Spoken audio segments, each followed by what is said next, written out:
Have you ever looked around your life, maybe at your job or your city or even a long-term relationship, and realized you just aren't entirely happy? Yeah, I think we've all been there at some point. Right. But for some inexplicable reason, you can't seem to leave. We all fall into this weird paradox. We constantly talk about wanting better careers, more vibrant cities, deeper relationships. But let's be real, the reality is so many of us stay right where we are. Even in situations that are, frankly, actively draining our energy. Exactly, draining our energy and our potential. So why do we do this? Today, we are going to figure that out. Welcome to the deep dive. It's great to be here to get into this one. We've got a really fascinating piece of source material in front of us today. It's a translated philosophical essay that dives straight into the heart of this universally relatable condition. It really does. And our mission for this deep dive is to decode the psychological and social mechanisms that make us so fiercely addicted to the familiar.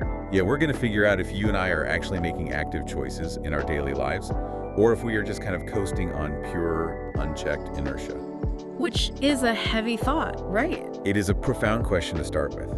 And I think it perfectly validates the curiosity of anyone listening right now who might be feeling a bit stuck. Yeah. Because, we like to tell ourselves that we're these perfectly rational beings. We think we operate like algorithms, Always looking for the best outcome. right? Constantly seeking optimization, scanning the horizon for the best possible scenario.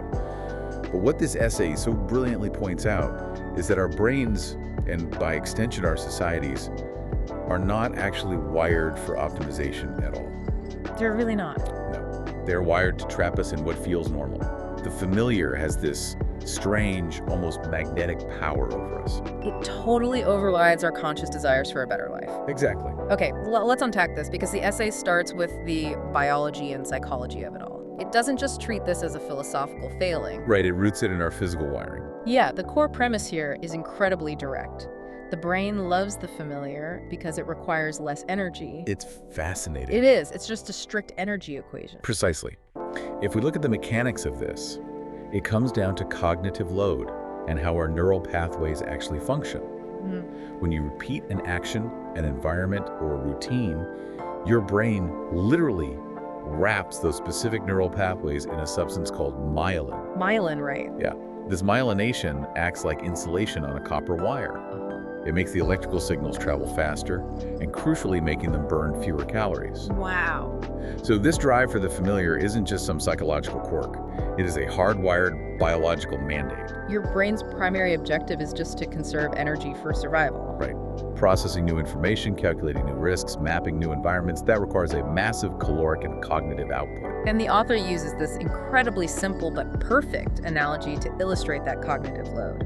Imagine walking into a highly familiar room, like your own kitchen in the pitch dark. You know exactly where everything is. Exactly. You know exactly where the table is. You know where the counter ends and the doorway begins. You don't even have to think. Your body just moves automatically. Yeah. But compare that to walking into a completely unfamiliar hotel room in the dark. Oh, that's entirely different. Right. You are suddenly hyper-aware. Your hands are out. Your heart rate might even tick up slightly. You are processing every tiny sensory detail because you don't know where the sharp edges are. And the so what of that room analogy is crucial for understanding our broader life choices. Predictability creates a deep sense of safety. Safety, yeah. When you know exactly what is going to happen, your brain doesn't need to be on high alert. It can just power down its threat detection systems. Which feels good. It feels very good. Familiarity reduces underlying anxiety, even if the familiar situation itself is objectively bad for you. That is wild to think about. It is, because you aren't expending cognitive energy trying to map out unknown territory. You've basically traded optimization for caloric efficiency. And this biological drive for safety perfectly explains the psychological trap Søren Kierkegaard warned us about, which the essay brings in next. Kierkegaard, yes. He noted that humans experience deep, profound anxiety when we are faced with new possibilities. Which sounds completely counterintuitive on the surface. Right. A new possibility could be amazing. It could be the massive promotion, the great new romance, or moving to your absolute dream city. It could be all of those things. But a new possibility is also a void. A void. Yeah, it is a completely unmapped territory. And that is what Kierkegaard is getting at with his concept of dread or anxiety. The sheer openness of those new possibilities is what makes us so deeply insecure, because a new possibility also carries the distinct risk of a spectacular failure. Because of that fear of the unknown void, we end up making a really tragic trade-off. We do. We actually prefer a discomfort we already know over a future we don't. We will actively choose a familiar pain over an unknown possibility. Simply because the familiar pain has already been mapped by our nervous system. That hits so close to home. And the essay grounds this in some very real-world examples that I think everyone listening will recognize instantly. Oh, absolutely. Take the employee who has been at a mid-level corporate job for years. They know the job has absolutely no upward mobility. It's a complete dead end. A dead end. Yeah. It doesn't fulfill them. They complain about it constantly to anyone who will listen, but they stay. And why do they stay?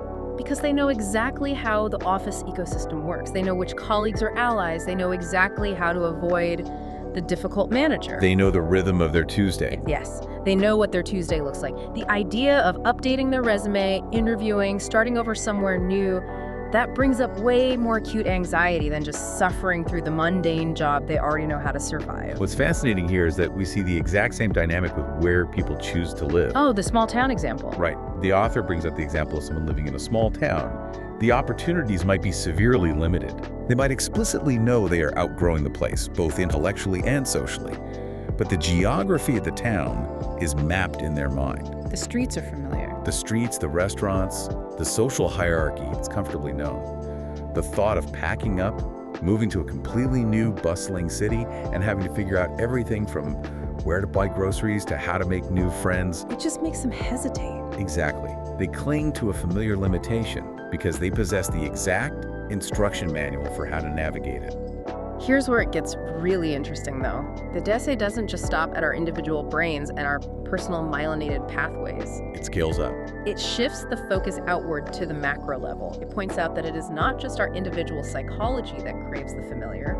Entire societies do too. Society itself is essentially a massive, complex machine built to maintain the normal. Yes, and to explain how this societal machine operates, the text brings in Michel Foucault. Foucault is perfect for this. He really is. His analysis of society revolves heavily around how norms and power structures are established. And his key insight here is that social norms don't necessarily have to be optimal. They don't have to be perfect. They don't even have to be morally right or beneficial to the individual. A norm just has to be repeated long enough. Just repetition. Exactly. If a rule, a standard, or a specific way of living is repeated across enough generations, people eventually start self-regulating. They police themselves. They adjust their own behavior to fit the mold, simply because it's what has been around the longest. It stops being a choice and becomes the invisible air we breathe. But wait, let me push back on that for a second, or at least play devil's advocate here. Sure. Aren't social norms actually incredibly useful? I mean, without them, society would be total chaos. Oh, for sure. If we didn't have a shared baseline of what is normal behavior, we wouldn't be able to function cooperatively. Is Foucault really suggesting we should abandon all norms, or is the text driving at something more subtle about our awareness of them? That's a vital distinction to make. No, the argument isn't that all norms are inherently evil and we should descend into anarchy. Right. Norms are absolutely necessary for social cohesion, much like myelination is necessary for the brain. The danger Foucault highlights, and what the essay really focuses on, is when we forget that these norms are invented. The trap is when we mistake a constructed social habit for an inescapable law of nature. We self-regulate to arbitrary standards of success or happiness, not because they actually suit us, but because the pressure to conform to the established rhythm is immense. And that creates a massive internal conflict for the individual. Huge conflict. The essay points out this excruciating tension between the part of you that wants a unique, individualized life and the part of you that just desperately wants to blend in and feel safe within the herd. The traditional life path is a great example of this. Yes, think about it. You go to school, you get a stable corporate job, you buy a house, you start a family. The essay details the internal monologue of someone who feels incredibly anxious about straying from that specific linear path. Right. Not because they have a philosophical objection to alternative lifestyles, but just because the traditional path is literally the only one they've ever seen successfully modeled. It's the only sequence of events that feels normal to them. Exactly. If we connect this to the bigger picture, it explains so much about group dynamics and peer pressure among adults, too. The text gives another highly relatable example. a tight-knit friend group. Oh, this one is so common. Imagine a group of friends where everyone shares the exact same rhythm. They have similar jobs, similar weekend routines, similar financial goals. Yeah. Now imagine one person in that group suddenly decides they want to make a massive change. Maybe quit their secure job to start a risky business or move abroad. They almost always hesitate. They do. And the essay argues they don't hesitate because they lack the desire or the capability. They hesitate out of a profound, primal fear of becoming the different one. They fear losing their specific coordinate in the social fabric, Exactly. which perfectly sets up the introduction of Jean-Paul Sartre. The essay connects this fear of standing out to Sartre's concept of playing social roles. Sartre is brilliant here. We play these pre-written characters, the reliable employee, the sensible friend, the dutiful family member, but the essay goes deeper into why we play them, beyond just peer pressure. Right, and this is where we get to one of Sartre's most famous concepts, which the essay relies heavily on: mauvaise foi, or bad faith. Bad faith. Sartre would argue we play these roles to avoid facing the terrifying reality of our own absolute freedom. Bad faith is the act of lying to yourself about your own agency. Like saying, I have to do this. Yes. You tell yourself, I have to stay in this job because I am an accountant, or I have to act this way because I am a middle manager. You treat yourself as an object. An object with a fixed, unchangeable nature, rather than a conscious human being with free will. When you adopt a prepackaged social role, it gives your life immediate, comforting structure. It tells you exactly what to do. How to act and what metrics to value. It's essentially outsourcing your existential responsibility to a job title or a societal expectation. Well put. It makes everything incredibly easy to understand.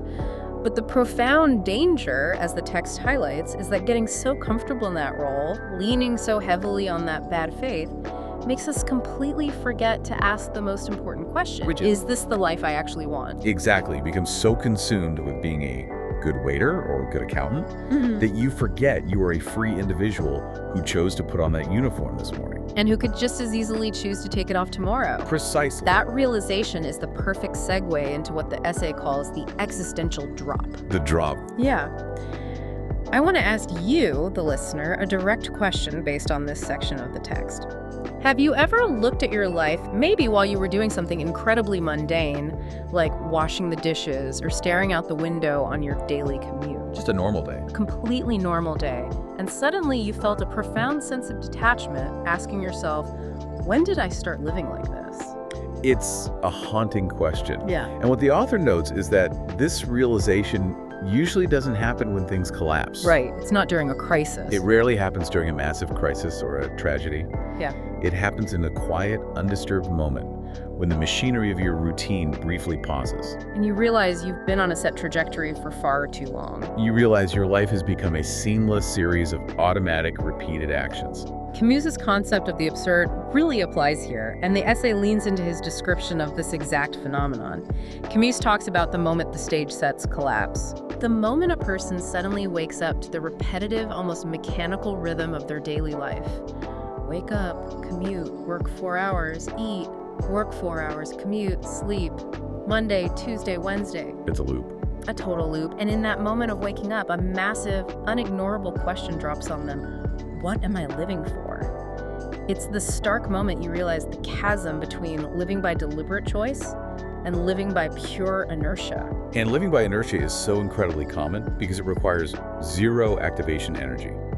The essay actually provides 2 devastating examples of this inertia in practice. The first one is the job, right? Yes, someone working the same job for a decade. They don't love it. They aren't passionate about the mission. But they stay. Because every single passing year makes the act of leaving feel exponentially harder.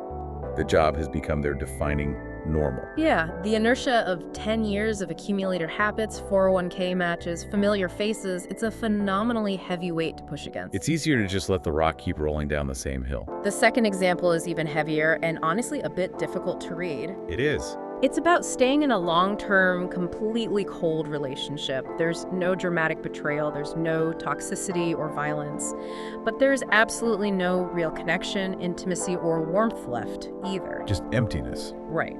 The essay argues that people stay in these relationships simply because their lives have revolved around each other for so long that the other person has essentially become a piece of furniture in the room of their life.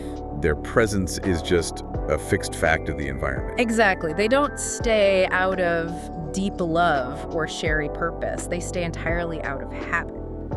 This raises an important question, going back to Sartre and the concept of the cage. These familiar roles, these long-term habits, they definitely provide a framework of stability. But at what point does that stability become an enclosure? The text suggests that human adaptability, which we usually celebrate as our greatest evolutionary strength, Is actually a vulnerability here. a profound vulnerability. We can adapt perfectly to genuinely bad, unfulfilling environments, simply because we learn how to endure them. We figure out the exact coping mechanisms needed to survive a cold marriage or a soul-crushing job. We get incredibly good at suffering in a familiar way. That is a heavy thought. It implies our adaptability is actually the exact thing that keeps us trapped. We engineer our own cages just by getting used to the temperature inside them. And Kierkegaard chimes in again here, reminding us of the illusion we create around delaying choices. Waiting for the right time. Right, we tell ourselves we're just thinking about it or waiting for the right time. But Kierkegaard argues that constantly delaying a big choice by keeping things exactly the way they are is in itself a choice. We do nothing because doing nothing feels passive. It feels less scary than making a definitive, potentially disruptive move. But as the mechanics of this essay have shown us, that lack of action only feels like safety. It's a false security. It is nothing more than familiarity masquerading as safety. So what does this all mean?